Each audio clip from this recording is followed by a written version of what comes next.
नमस्कार, मैं हूं आपके साथ कुलभूषण राजदेव और आप देख रहे हैं जीएमटी न्यूज। जिसने कभी ममता बनर्जी को खुली चुनौती दी, जो कभी मोदी के सबसे बड़े भरोसेमंद थे, वो अचानक क्यों हटे? ये सवाल अब सियासी गलियारों में बेहद ज्यादा ही उठ रहा है, क्योंकि उपराष्ट्रपति जगदीप धनखड़ के अचानक इस्तीफे ने हर किसी को चौंका दिया है। क्योंकि जिस दिन उन्होंने इस्तीफा दिया, उसी दिन संसद में पूरे समय वो एक्टिव भी रहे, कार्यवाही चलाई, नेताओं से बातचीत की और जयपुर दौरे की तैयारी भी कर रहे। फिर ऐसा अचानक क्या हुआ कि रातों रात पद ही छूट गया? क्या वाकई सिर्फ सेहत वजह थी या पर्दे के पीछे कोई बड़ी राजनीतिक हलचल है? और इसी टाइमिंग पर सबसे बड़े सवाल भी पूछे, जिसके बारे में इस वीडियो में आपको सब कुछ विस्तार से बताया। दरअसल राजस्थान के झुंझुनू जिले के एक किसान परिवार में जन्मे जगदीप धनखड़ का जीवन सफर बेहद दिलचस्प और प्रेरणादायक है। शुरुआती शिक्षा के बाद उन्होंने कानून की पढ़ाई की और सुप्रीम कोर्ट में बतौर वकील के रूप में काम किया, लेकिन उनकी असली पहचान राजनीति से जुड़ करके बनी। 1989 में उन्होंने जनता दल के टिकट पर झुंझुनू से लोकसभा चुनाव लड़ा और सांसद बने। उस दौर में केंद्र सरकार ने उन्हें राज्य मंत्री भी बनाया।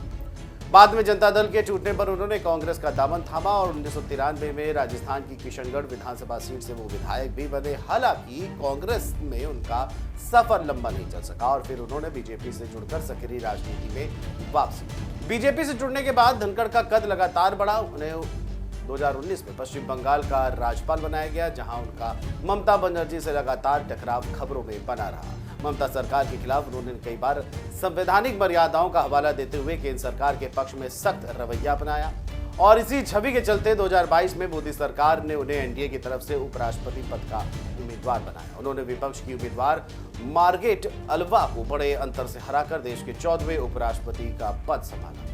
21 जुलाई 2025 तक वो पूरी तरह सक्रिय थे। उन्होंने संसद की कार्रवाई चलाई, सांसदों से मुलाकात की और 23 जुलाई को रायपुर दौरे की योजना भी तय की थी, लेकिन उसी शाम अचानक उन्होंने राष्ट्रपति को चिट्ठी लिखकर अपने पद से इस्तीफा दे दिया। जगदीप धनखड़ के इस्तीफे में स्वास्थ्य कारणों का हवाला दिया गया है, लेकिन जो व्यक्ति पूरे दिन सक्रिय रहा हो और सदन का संचालन कर चुका हो, वो अचानक शाम को इस्तीफा दे दे तो जाहिर सी बात है कुछ न कुछ तो कारण जरूर रहे होंगे, चाहे किसी भी दबाव के वश या फिर कोई असहमति इस बात की ओर इशारा करती है कि वो शायद इसके लिए तैयार नहीं थे, इसीलिए उन्होंने इस्तीफा दिया है। आपको बता देते हैं कि धनखड़ का उपराष्ट्रपति कार्यकाल भी बिना विवादों के अधूरा है।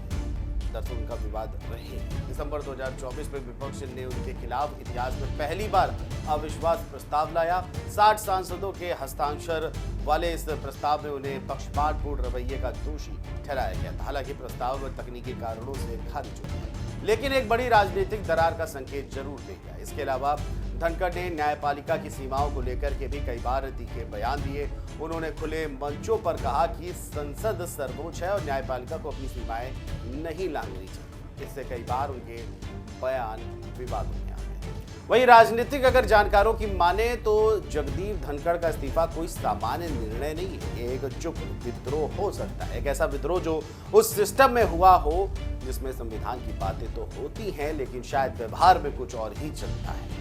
बता दें कि संविधान के आर्टिकल 67A के तहत धनखड़ ने इस्तीफा दिया, जो अब तक भारत में सिर्फ दूसरी बार हुआ है। इससे पहले 1969 में वीवी गिरी ने राष्ट्रपति चुनाव लड़ने के लिए इस्तीफा दिया था। अब 60 दिनों के भीतर एक नया उपराष्ट्रपति चुना जाएगा।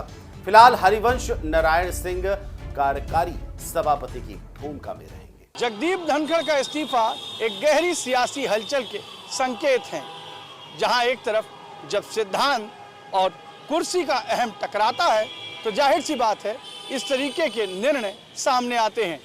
पर देखना यही है कि इस निर्णय का अंजाम क्या होगा। क्या देश भर की सियासत में कुछ नया देखने को मिलेगा या फिर ये राजनीतिक तौर पर एक सिद्धांत और कुर्सी की टकराहट के सिवा और कुछ नहीं। कैमरा पर्सन अनिल के साथ मैं विजय त्रिपाठी, जेएमडी न्यूज, लखनऊ।